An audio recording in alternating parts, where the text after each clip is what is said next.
Board here. Good afternoon. It's September 25th, 2023, and we're here for the Monday Coaches Call. Really excited to be here with you guys today. And, today we're going to be talking a little bit about this commission lawsuit that's going on. There's a lot of a lot of people that think that it passed, that it's been basically settled, and because Anywhere was the first one to make a settlement with them, it just removes them from being named in the litigation. And the other part is the Remax just last week settled with them as well. I think it does create some precedents. So you're going to see other companies maybe following suit now, so they're not hung out on the clotheslines by themselves, so to speak. The other ones that were named in it, Keller Williams being one, Anywhere settled, which was about 8 or 10 brands. And then Remax settled with them as well, removing them from what's basically the Moeller lawsuit is the prevailing one. There's two now. But I wanted to talk a little bit about what this means for you. And there's obviously a lot of confusion. I've had agents reaching out to me, telling me it passed. Now what do I need to do? And it didn't pass. It's still in the courts. It's due to go to trial in October, which is why some of the settlements came through. And it's a fluid situation. They sued NAR, specifically they sued Keller Williams and some other companies, including Anywhere and Remax. With those settlements, I personally believe that we'll see more settlements, but this is far from being enacted. This could be multiple years, maybe even 5+ years, before it changes any of our commission requirements and how we actually do business. I think that we'll see more of a voluntary adoption through Anywhere and Remax, through some of those settlements, of the language of the requirement to put it on the MLS at 0%, 1%, 2%, 3%, whatever it is for the buyer's agent. So I do think there'll be some immediate opportunities for you to learn and to grow from how to use buyer broker agreements. Make sure you get paid. I do believe that this is going to be a skill set shift, where the agents that have a lot of skill set are going to be the ones that are moving into a posture of getting their commissions handled by the buyer's agent or by the buyer. And that's no different than what's been going on since I got in real estate 20 years ago, right? We had buyer broker agreements then, and agents either chose to use them or chose not to. And the buyer broker agreement basically says the buyer's agent's entitled to a percentage of commission that's negotiated, regardless of what's offered on the other side. And so I think a lot of agents took it for granted in that particular environment and component. But again, a lot of things are still coming down the pipe with this. I personally believe that even if the lawsuit was completely settled in court in October and it was ruled in favor, I still think you have multiple years of appeals and working through components of it and what this all means for the industry at large. I do believe that we'll see, and from what I can gather and read from this, I think it's safe to say that we'll see some companies adopting some of these commission structures in the MLS immediately, specifically Anywhere and the Anywhere brands and Remax, of how they're offering compensation to buyer's agents. That may change soon, but it doesn't mean it's a national change. I do think it's really a time for you to take real serious look at your sales presentation skills, your language skills on how you get paid as a buyer's agent, if that's in fact what you're focusing on the most. And it's a great time to be a seller's agent. The seller's agents have always had the power. Now they're just going to have more power because they don't have to offer a commission to the other side. And the reality is, I think your buyers are going to be finding the houses on their own anyway through the other portals, such as Zillow and Realtor.com and Homes.com and everything else. And then so what's going to happen is that agent is going to be susceptible to being represented by the seller's agent. And so you've got to have a real conversation with them of what your value is, what your UVP is, your unique value proposition, And now more than ever is a time for you to really establish what is your 20 or 25 points of your value proposition as a buyer's agent, and having those buyer's agent contracts in place, right? For years and years, we didn't use any buyer agreements. We just had this very loose, hey, you work with us because you want to work with us and you love working with us. And over time, this has got to be where the bigger teams are now, focused on, you have to have a buyer's agent representation agreement even to work with the team. And so a little bit of a delineation between the two. But what it means for most of you is you're going to have to get in a posture of being able to negotiate your commissions on the buyer side and use buyer broker agreements and use these things in the future that have really been in place for quite some time. But again, I want to reiterate, this might not come down as a law or a requirement to change or any kind of massive adaptation until 3, 4, 5 years down the road. I don't believe any of this is happening very soon. That doesn't mean you can't prepare for it and shouldn't prepare for it. And it will absolutely have an impact on a lot of agents that don't have the skill set, bandwidth, or training to how to deal with this, because it is going to be different, different operational procedure in the real estate space. So I'm not an expert on it. I'm telling you what I know and what's forward facing. But I think I had 3 agents this week go, okay, RE/MAX settled. Now that this is completely adopted, what do we have to do? And I said, no, it's not completely adopted. They did settle. They did, in fact, make a business decision to settle. But again, that does not mean it's been adopted by any stretch. So happy to answer any questions about that. I thought it'd be a great topic to go over today as we jump in. And then, what does these lawsuits look like? How does it affect the buyer's agents? How does it affect the listing agents? And, who's probably most affected in it?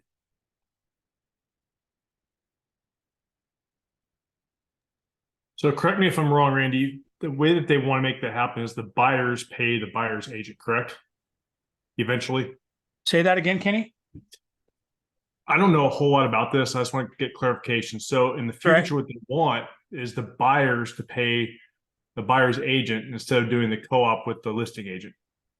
Yeah. So at the root of the lawsuit was in a spirit of the buyers have been paying too much because the listing agent and the seller were forced to pay all the commission, 5, 6, 7%, whatever it is.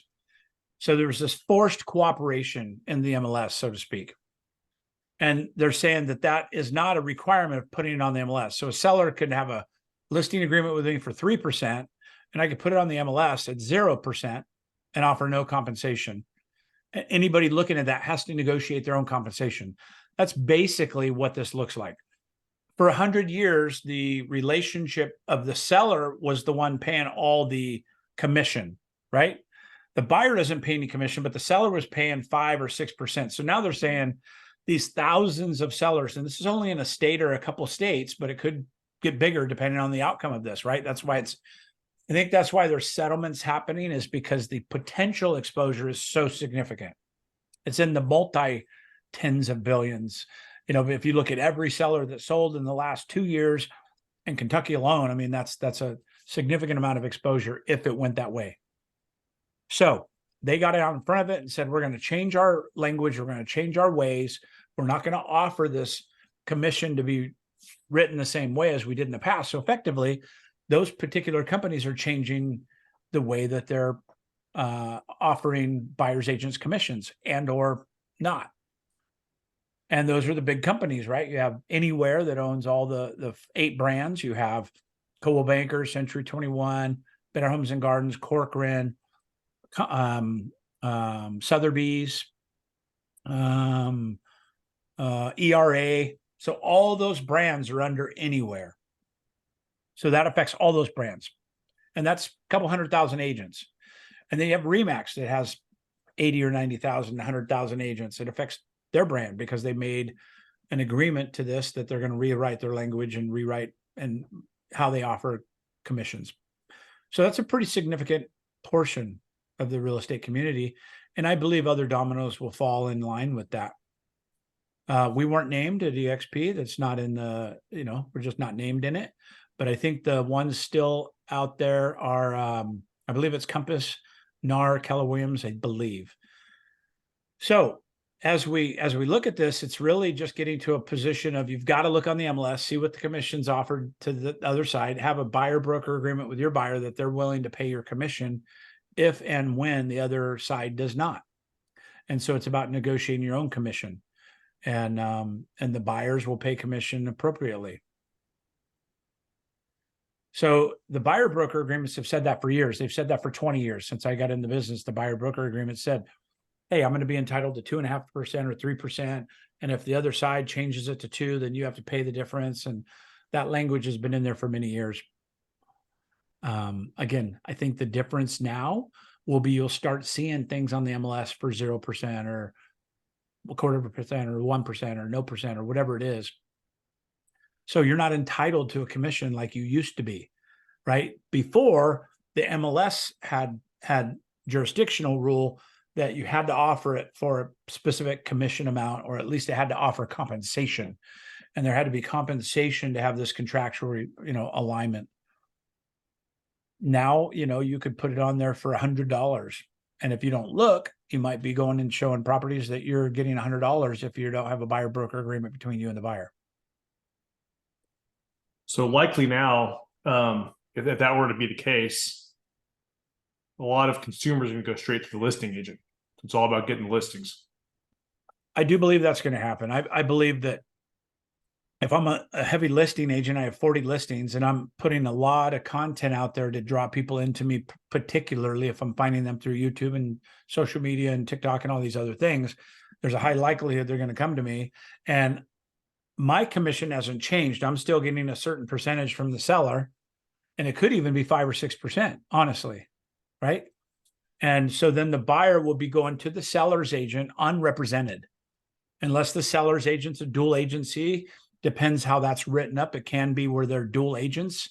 But if they're only getting half a commission, they're going to tell them, hey, I'm not your agent. You're representing yourself, or you've got to find an agent, right? I think that's where the danger of this comes in, is the buyers really are going to be the ones that are hurt by this, because they're going to be moving into unrepresented territory, and or there's going to be a dual agency that, potentially is compensated or not compensated from the listing side. So I feel the biggest pitfall that could happen here is it could start digging into the buyer's home affordability. It certainly will. If they're going to be on the hook, let's just say it's a $500,000 house, and you're asking for, let's make it 2% to make it easy, so 10 grand. If they have to come up with 10 grand, that's almost like them going out and buying a used car, which would screw them up. Totally. Or they're going to have to put it into the loan, which has an impact on it long term, or they're going to have a less amount down. So I think it could affect all that stuff.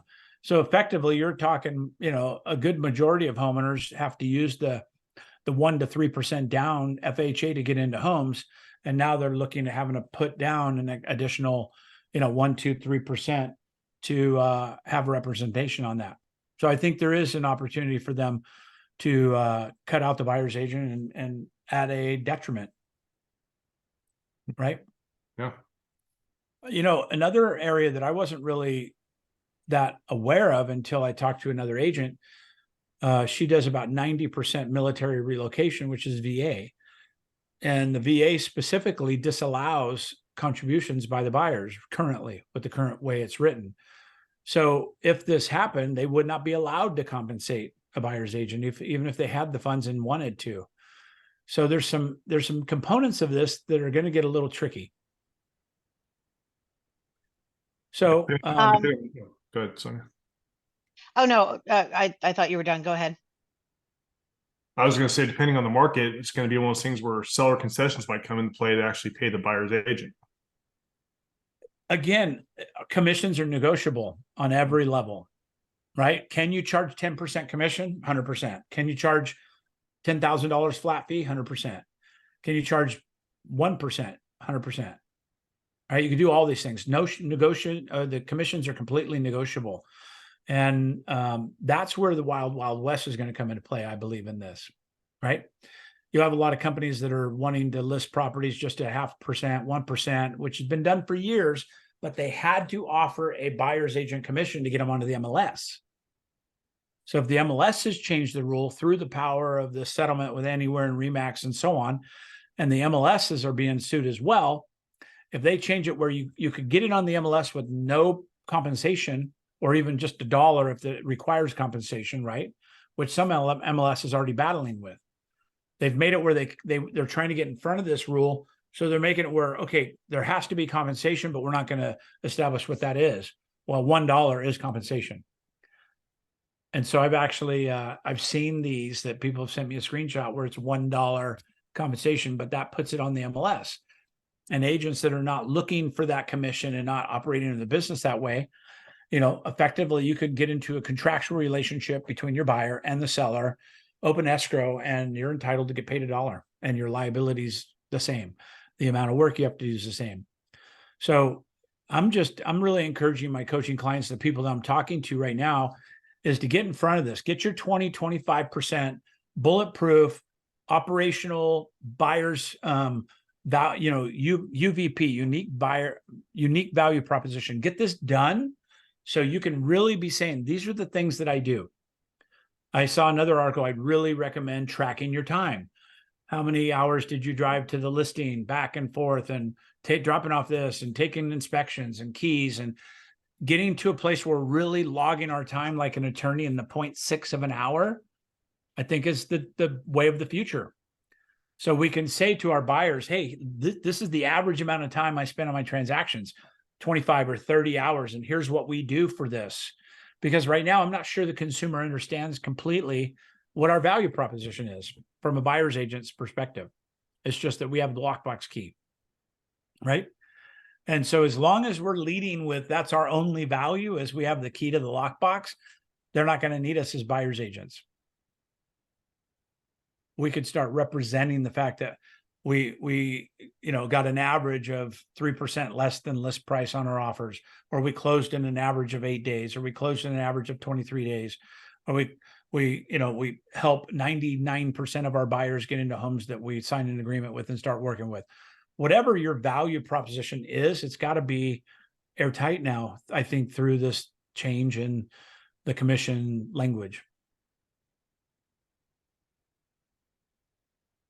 Sonia, did you have a question? Yeah, I actually have so many questions about this. I'll do my best.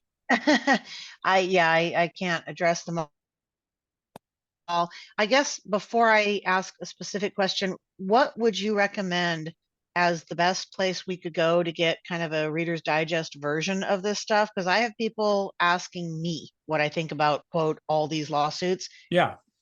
And I don't feel like I'm even fully informed. So what would you recommend is the best place we could go just to get a good overview and understand what we're talking about? So you're going to have to just do your research. There's no one site that I'm aware of so far. There's a lot of great articles that came out through Inman, The Real Deal, some other things that are in the real estate space. You've got to read multiple ones because you're going to get a different opinion through different set of lenses, right? Yeah, that's exactly what I'm seeing. Yeah. Okay. So it's still fluid. The one thing I wanted to talk about, which is I've had 3 calls just this week going, hey, now that this is passed, what do we have to do? It's not passed, right? Remax settled, Anywhere settled a week before that. So there's big companies that have settled these lawsuits to remove them from future litigation specifically. Maybe it's a smart move on their part. Maybe it's a damage evaluation of risk liability, right?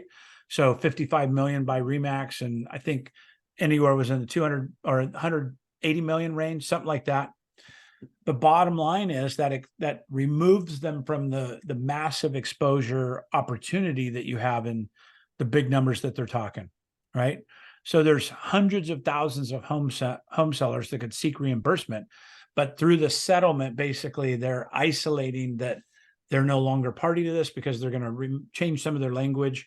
And but think about how many companies there are out there, and this is kind of a never-ending thing. again, I'm gonna say it again. This is probably going to take years to shake out. I heard 5 to 10 years on one particular article I read this morning. I've had others that said 2 to 3 years is the fastest that this can come. You know, even if they win everything in October, there's still going to be appeals and national organizations and all kinds of stuff.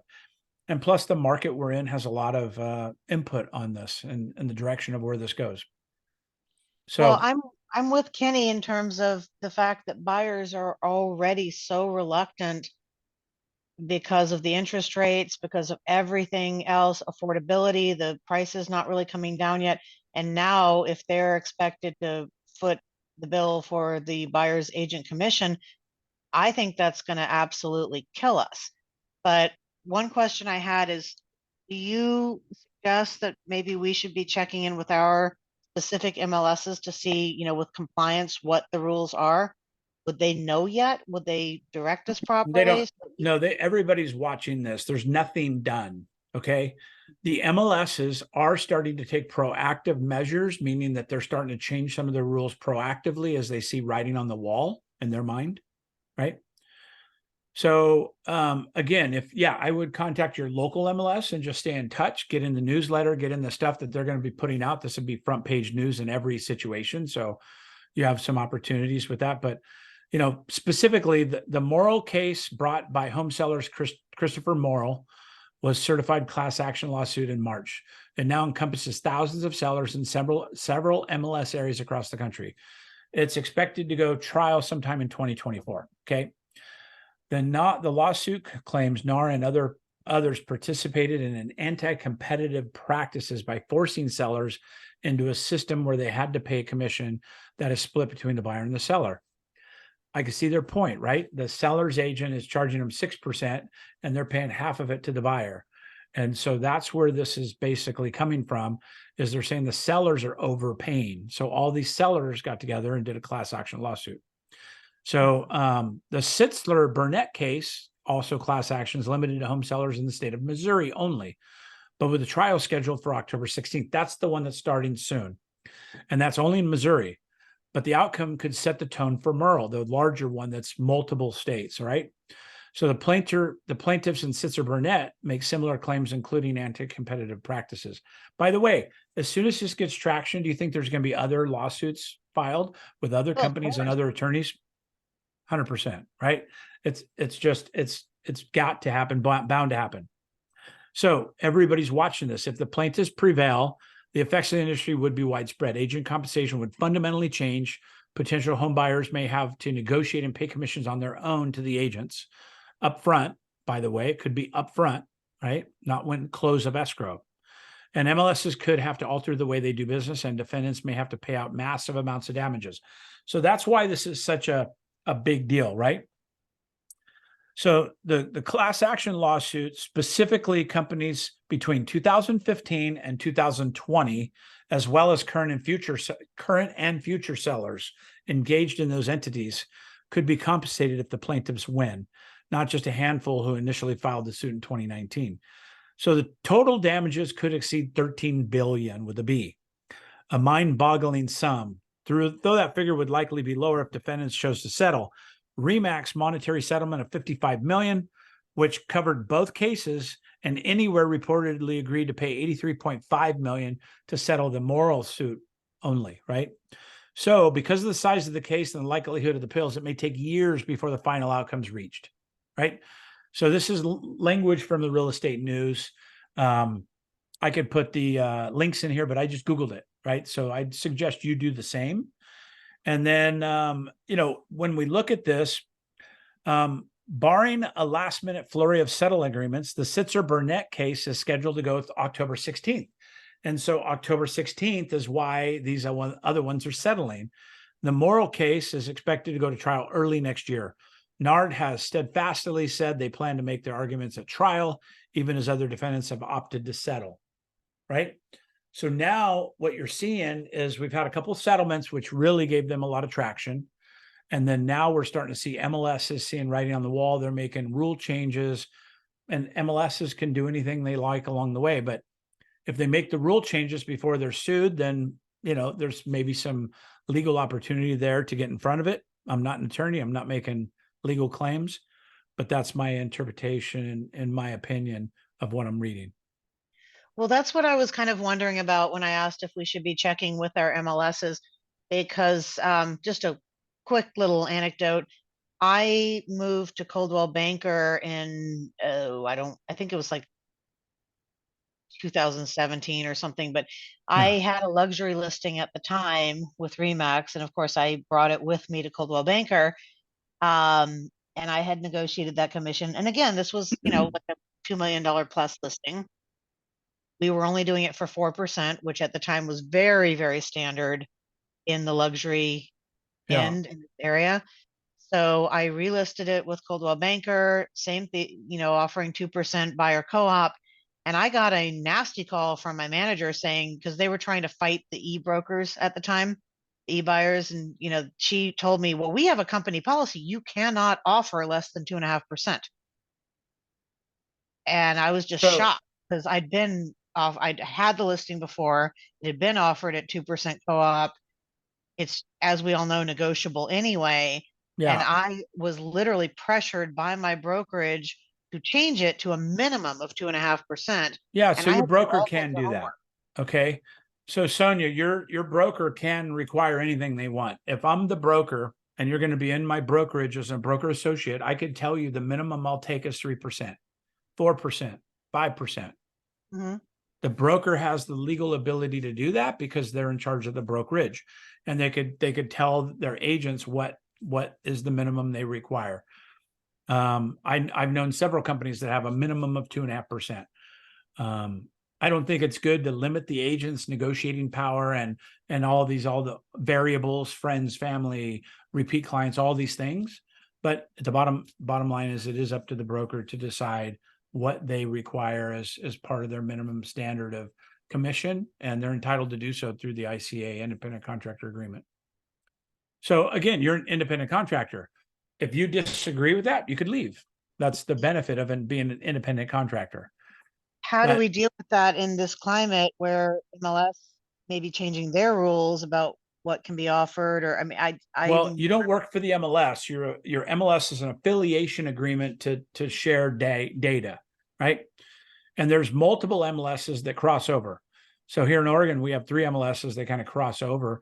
So you could be in the RMLS or the WVMLS or one or not the other. And there's a lot of different options, but effectively, specifically in Washington, just above us here in Oregon, there's a lot of changes going on with the MLSs and what they're requiring and what they're allowing. And, if one agent falls behind in their monthly amount, the whole brokerage is kicked out. There's just a lot of wonky things going on. When the market changes like this, then things get a little mixed, right? You mix the bowl up and you start cutting back on revenues and things get a little wonky. One of my favorite words in this market, wonky. Right. So again, it's up to you and your broker to establish what your minimum is. And the MLS can also set a minimum of what you're allowing as a listing agent. That's a different thing. Separate set of rules effectively. Okay, so last question.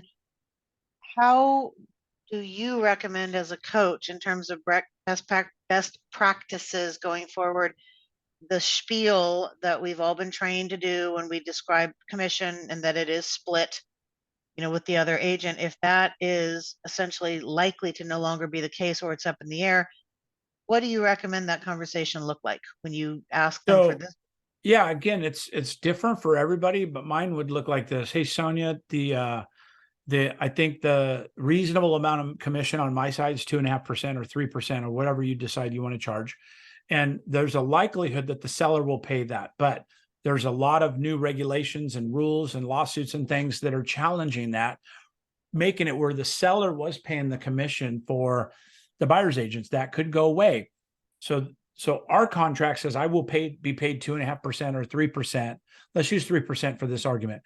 I will be paid 3% no matter what. Doesn't matter who offers what and what's paid. I'll get 3% of the sell price, less, seller credits and different things, or before those even. So I'm getting 3%. Now, if they offer 3% on the other side, the buyer owes me nothing. If they offer 2.5%, the buyer owes me 0.5. If they offer 2%, the buyer owes me 1. right? So my agreement with them is this is what I will be paid. And it could even be paid in advance potentially. You can negotiate that you're paid in advance. And there's a lot of, there's a lot of conversation around that as well, especially during the foreclosure and loan modification timeframes. There's a lot of money trading hands and nothing being done later, but it is negotiable. If it's negotiable, it could be done, right? I could say, hey, I need 3%. I need 1% upfront as a buyer's agent because I'm going to take you out in my vehicle. When we get into escrow, I want 1%. Then we close escrow, I want 1%.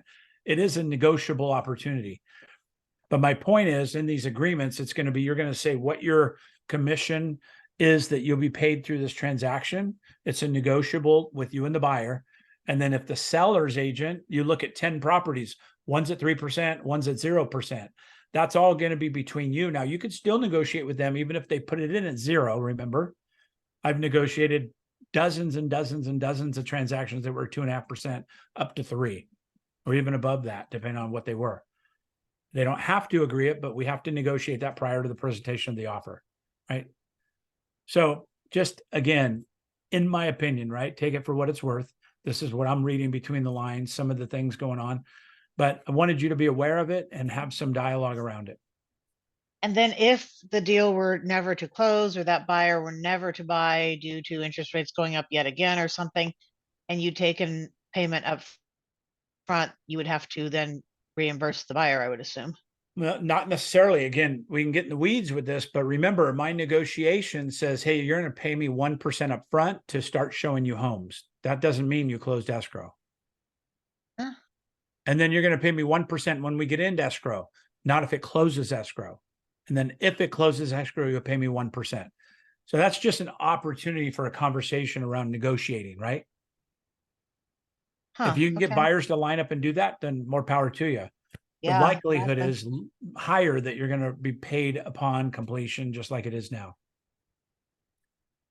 Okay. Well, thank you, because this does open up a whole new world.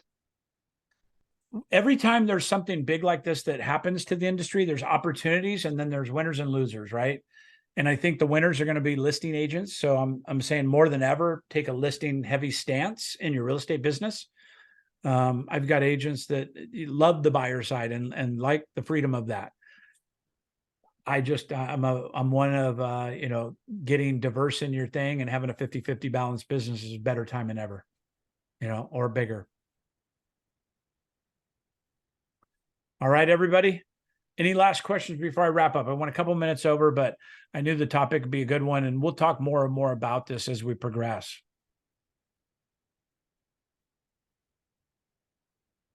Okay. Awesome. Well, Kenny, Russell, Sonia, BJ, thank you for being here. Appreciate it. And we'll post this as well so we have it. But again, stay tuned. A lot of things changing, and this is just the start of it. It is changing for sure. Something's changing. I think it's all for the good. I think that all these things have the right people in mind. But it's a 100-year way of doing business. And I think it's going to change, and we'll see what the future brings. But more than ever, I'm going to leave you with UVP, unique value proposition, is more important than ever, listing and buyer side. It's the same on both sides. You've got to have your unique value proposition to make you worth your money. All right. Thanks, everybody. Have a great day. I appreciate you. See you later. Thank you. Thanks. Bye for now.